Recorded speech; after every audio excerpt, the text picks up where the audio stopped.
Back in 2010, there was a botched raid in Detroit or near Detroit, which resulted in a sleeping 7-year-old girl being shot and killed by a police officer. That police officer is Joseph Weekley, and it was decided recently that he will not face any charges for that botched raid or the fact that he shot and killed a sleeping 7-year-old. Now, Weekley actually has gone through 2 previous trials for this same situation, and here's how it all ended. His first trial actually happened in 2013, and it ended in a mistrial. In a second trial last year, Wayne County Circuit Court Judge Cynthia Gray Hathaway dismissed the manslaughter charge after a motion by the defense. The jury again deadlocked while deliberating whether to convict Weekley of the lesser charge, causing a second mistrial. Now, in this third case, the prosecutors just decided, we're just going to drop the case altogether. We're going to drop all charges, and we're not going to force him to resign. So he is able to continue being a police officer, even considering the fact that he busted into someone's home just after midnight and shot and killed a 7-year-old who was doing absolutely nothing wrong. Now, he claimed that the 7-year-old was asleep on the couch with her grandmother, and at that point, the grandmother approached him and tried to slap the gun out of his hand. I'm not sure I believe that, but this is why it's really important for a trial to happen. This is why it's really important to pursue a case like this. And I guarantee you that if any other random individual walked into a home and did anything even remotely close to this, a prosecutor would not be in favor of just dropping the case. Now, okay, 2 things about it. First of all, they did go through several trials. So this is a better case in that sense than things like Ferguson, where they go through a fake grand jury process where the prosecutor acts as defense. So we're not in one of those situations. They tried for a while before they dropped it, and they had difficulty getting the conviction here. Right now, on the other hand, this is again, we go to the larger issue of the police state. Right? Oh well, a grandmother knocked at my gun. Yeah. Well, I mean, I used to live in a country where if a grandmother nudged your gun, you didn't kill her or her 7-year-old grandchild. Why is that? First of all, why was your finger on the trigger to begin with, right? Like ready to shoot. I mean, I guess that's just what happens in raids. You go in there ready to kill people. But also, do you really buy that? Do you believe that a grandmother, like in the middle of the night, they're asleep on the couch. Think about you as a human being, how you would react to someone bursting through your door just past midnight, you're asleep on the couch. Is your first reaction to walk up to that person holding a gun and slap the gun out of their hand? Hell no, not buying it for a freaking second. There's no way. I would be surprised if that's how it went down, right? But even if you granted, let's say that she woke up and she's startled and she goes, what happened? And she accidentally knocks the gun into the gun a little bit.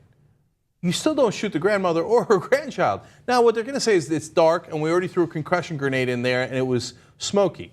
Well, then maybe you shouldn't have thrown a concussion grenade in there, and maybe you should have figured out who was in there before you started shooting, right? Yes. And so my main point here isn't even to blame that one particular cop, although there's plenty of blame there, right?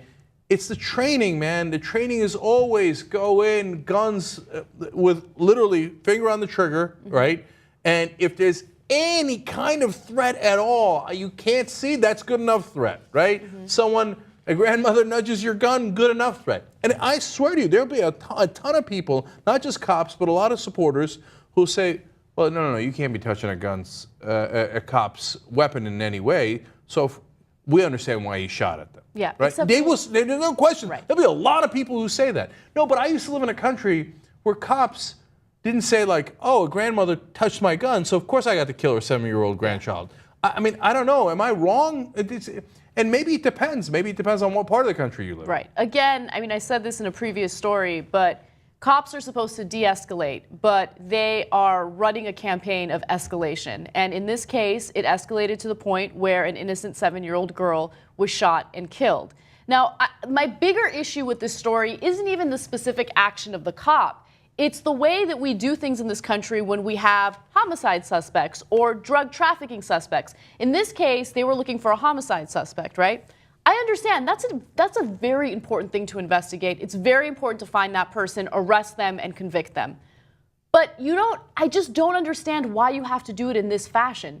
Why do you have to do a no-knock raid where you know there are innocent individuals in that home, there might be children in that home, and you might kill innocent people in your quest to find that homicide suspect? There has to be another way. Get the SWAT team, surround the home, make sure that that person is actually in the home. How many times have we done stories about raids where they go to the wrong home and kill innocent people? Raids are not necessarily the right way to get the person you're looking for. And so the proper training, in my opinion, is, of course, be careful. Of course, nobody's telling you to, oh, I don't know, knock and see how it's going. Could walk in like this, try to get a homicide suspect. But what we are saying is, you know that a certain percentage of the time you're going to have the wrong house.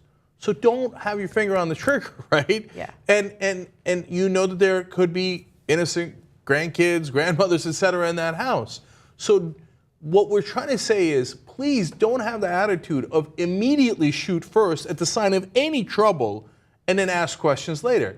Again, we used to live in a country, I know because I used to watch some TV shows where the cops would say, freeze, you're under arrest. Mm-hmm. All that is gone.